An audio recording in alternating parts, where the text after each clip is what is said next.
7 de la mañana con 8 minutos. Vamos a irnos a este momento de entrevista. Estamos acompañados de Gonzalo Colque, investigador de la Fundación Tierra, y con él vamos a analizar justamente este tema, si se puede levantar la subvención al combustible de forma gradual o si existe la posibilidad de que otros sectores, como los agroindustriales en Santa Cruz, puedan comprar su combustible no subvencionado.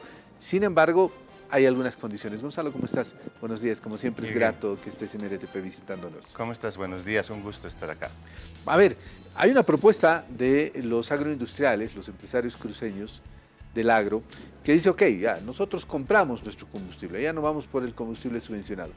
Pero hay 4 cosas que ellos piden, entre ellas el liberar los cupos de exportación y también que tengan la posibilidad de introducir, entiendo yo así, nuevas variedades, entre ellas seguramente material modificado, ¿no? Genéticamente modificado. ¿Cuál tu percepción acerca de este tema, querido Gonzalo? Sí, hemos escuchado que la Cámara Agropecuaria del Oriente ha expresado el interés del sector, de los medianos y grandes, sobre todo agropecuarios, de aceptar una modificación en el precio del diésel a cambio de estos 4 puntos que les favorecen al sector, ¿no? Entonces, primero llama la atención que estén dispuestos a condicionar el levantamiento de la subvención al diésel a puntos que en realidad reemplazan un privilegio económico por otro privilegio económico para el sector. Entonces, en realidad no estarían perdiendo económicamente hablando, ¿no? Pero el punto central es la subvención al diésel en este caso. Y la subvención al diésel en el país tiene un promedio de $1 por litro que se consume. Es decir, hemos llegado a niveles prácticamente insostenibles. Y el sector que mayor uso tiene del diésel es el sector agropecuario y el sector agroexportador, ¿no? No hay estudios concretos, pero las estimaciones hablan de que este sector tiene un consumo de 40 a un 45% del total del diésel en el país, ¿no? Si eso cuantificamos en subvenciones, estamos prácticamente hablando como de $1.000 millones que estarían siendo canalizados a un sector económico importante, ciertamente, pero que se favorece con esa subvención. Entonces, por cada litro que un productor soyero, por ejemplo, que consume, recibe una subvención de $1 del gobierno. Entonces, esta es la ganancia económica que tiene, pero el problema que también ellos tienen como sector es que cada vez es más complicado acceder a este combustible barato. Entonces, en esa parte creo que económicamente han hecho una buena evaluación, al decir que están dispuestos a aceptar un incremento, porque en Santa Cruz se ve que los productores hacen fila 3 días, 4 días en las estaciones de servicio para acceder, y en muchos casos tienen cupos de compra de combustible, y por esa razón económicamente ellos ya en este momento están pagando la escasez del diésel, ¿no? O sea, que no sería, ellos deberían tomar esa opción sin tenerla que hacer pública, ¿no? Porque claro, si tú ves que hay algún problema que está generando perjuicio en tu producción, no tienes que hacerlo público, simplemente tomar una determinación y bueno, ¿no? Adelante. Sí, absolutamente. Y yo creo que hay que deslindar cualquier negociación o acuerdo que haya con el gobierno y el sector de los grandes agropecuarios de estas 4 condiciones que son otro tipo de privilegios económicos, porque no tiene relación alguna, ¿no? De hecho, en este momento la producción agropecuaria de exportación está subvencionada y la discusión básicamente es, primero, si esta subvención es sostenible y segundo, en términos económicos, ¿se justifica o no? Una justificación histórica de este sector, un argumento de este sector ha sido que ellos producen alimentos para la seguridad alimentaria de todos los bolivianos y por lo tanto esta subvención facilita, garantiza esta seguridad alimentaria. Pero sabemos que el 70% de las tierras en Santa Cruz es para cultivos de soya, el 80% de la producción de soya es para la exportación. Si lo que queda como consumo nacional es muy poco en soya, 15, 20%, ¿no? y sobre todo esto va para los alimentos balanceados. Este sector también se había comprometido desde hace unos 15 años de que iba a mejorar la producción de maíz amarillo, que se utiliza sobre todo para la producción porcina, carne y pollos en el país. Y esta producción ha bajado, sistemáticamente ha bajado en términos de hectáreas, en términos de toneladas de producción, ¿no? En términos de participación en el mercado. Tanto así que EMAPA el año pasado ha traído maíz, ha importado maíz, entre comillas, importado de Argentina porque ha traído de contrabando, y todo el maíz que ha traído es maíz transgénico. Entonces estamos llegando a complejizar, ¿no? Los problemas que tenemos en el país por el hecho de que queremos mantener estable esta subvención a los combustibles, particularmente del diésel, que en este caso uno de los grandes sectores que se favorece de esta subvención es un sector que tiene poder económico y que en realidad no necesita esta subvención. Sin esta subvención, este sector perfectamente podría ser sostenible en términos económicos, y eso creo que es importante de tener en cuenta en este tipo de negociaciones que haga el gobierno nacional. Ahora, ¿cómo anda el tema de la frontera agrícola, Gonzalo? Es muy bien conocido de que los agroindustriales ponen los sembradíos en determinados lugares durante algún tiempo y después los abandonan. Y estos lugares quedan desérticos. O sea, ahí no puede crecer naturaleza durante un buen tiempo hasta que la tierra se recupere. Hay dos factores muy importantes que explican esta expansión, yo diría, irracional de la frontera agrícola. Primero, el negocio de la soya, torta de soya, aceite crudo de soya, todo esto tiene un mercado internacional altamente favorable. En los últimos 4 años no ha parado de crecer. Y esto es interesante tanto el productor boliviano para el productor de Brasil o argentino, ¿no? Entonces, el negocio internacional tiene un boom interesante en este momento. El segundo elemento, a diferencia de Argentina y de Brasil, Bolivia tiene este incentivo y este diésel subvencionado, y eso aún abarata mucho más y hace que los márgenes de ganancia sean mucho más interesantes. 40, 50% de utilidad, ¿no? Entonces es un sector de alta rentabilidad. En esas condiciones, mucha gente quiere poner ingresos, inversión, capital para la producción de este cultivo. Y eso provoca de que la frontera agrícola vaya avanzando sobre suelos que no tienen potencial agrícola.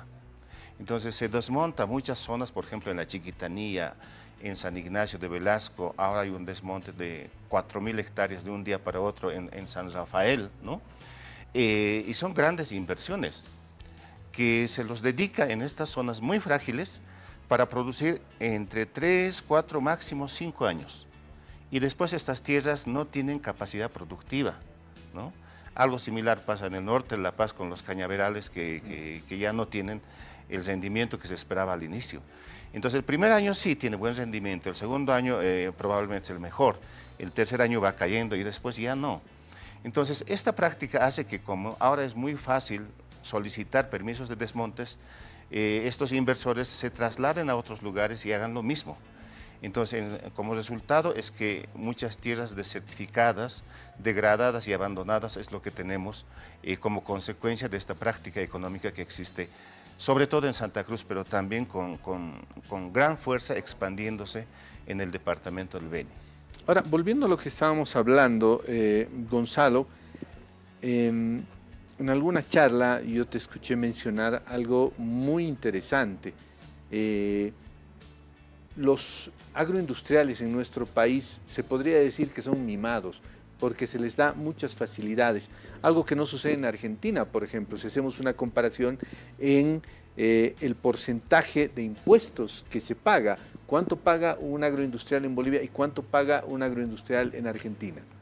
Sí, es el problema, digamos un poco para explicar a la audiencia, de que el régimen tributario que tiene el sector agropecuario en el país es un régimen especial, se llama régimen de agrario unificado, ¿no? Que se aprobó en el último gobierno de Hugo Banzer, en un momento en que la agricultura se venía para abajo en general, eso es un hecho, y en un intento de reactivar y de reincentivar la producción agropecuaria en Santa Cruz, es que se creó este régimen agrario unificado, que crea un impuesto no como valor agregado que se paga generalmente en la economía de un 13% sobre las ventas, ¿no?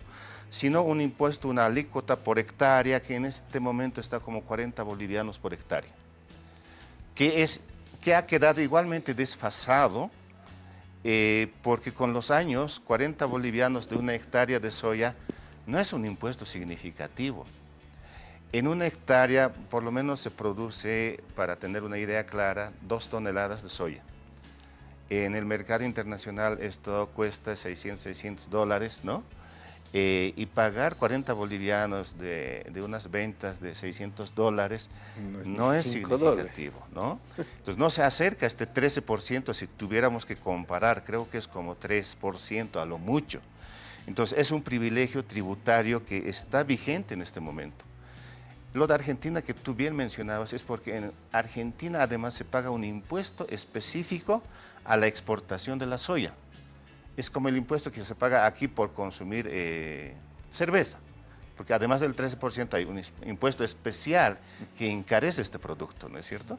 Algo similar existe en Argentina de un 32%, depende de los sectores también, pero el gobierno, el Estado recauda un monto interesante del sector agropecuario. No sucede eso en el país. Ahora, este no es el mejor momento para hacer un cambio en el régimen tributario. Eso debería haberse hecho en los momentos de expansión de la economía nacional. Entonces, en estos momentos es muy complicado, pero seguro que hay que tenerlo en la agenda y los empresarios saben perfectamente que esto necesita una modificación. Pero por favor, no van a ser los cruceños quienes pidan el cambio en el régimen tributario del sector agropecuario. Claro. Eso tienen que hacer otras organizaciones y los sectores que se interesan en que el gobierno tenga un régimen tributario que más o menos afecte de la misma manera a la gente, ¿no? Eso es lo que creo que en general falta en el país. Ahora, con todas estas facilidades, vuelvo a reiterar, los agroindustriales no deberían pedir más cosas, deberían importar su diésel, sus combustibles y seguir trabajando porque de todas maneras van a tener ganancias. Sí, y yo creo que lo están. Lo que pasa es que creo que no se está... Fíjate que la Cámara Agropecuaria del Oriente ha dicho en este momento que está dispuesto a pagar el precio internacional del diésel. Y sobre esta base todavía no hay una negociación, una mesa de diálogo, una propuesta de parte del gobierno. Y yo creo que hay miedo y también las autoridades se sienten quizás paralizados en qué medidas tomar, porque el miedo general siempre es, si tú aumentas un peso al precio de los combustibles, esto va a desencadenar una serie de crisis económicas porque todos los precios van a empezar a subir. Pero uno de los acuerdos tendría que ser que este sector no tendría por qué subir ni un peso el precio del pollo, el precio del maíz, el precio de la soya, el precio de los alimentos balanceados, el precio del ganado vacuno, ¿no es cierto? Y ahí tendría que haber control, fiscalización y acuerdo. ¿Por qué? Porque este sector no pierde. Y aún tuviera que comprar el diésel en este momento a 7 bolivianos el litro, sigue teniendo las ganancias que tiene. Y eso es una mirada objetiva y los datos así lo señalan. Querido Gonzalo, como siempre te agradezco mucho por tu visita. No, pues muchas gracias a la canal.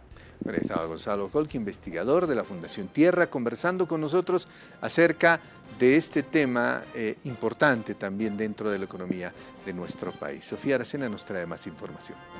Gracias, Irgen, por esta importante entrevista. Y el reloj marca las 7 de la mañana con 22 minutos.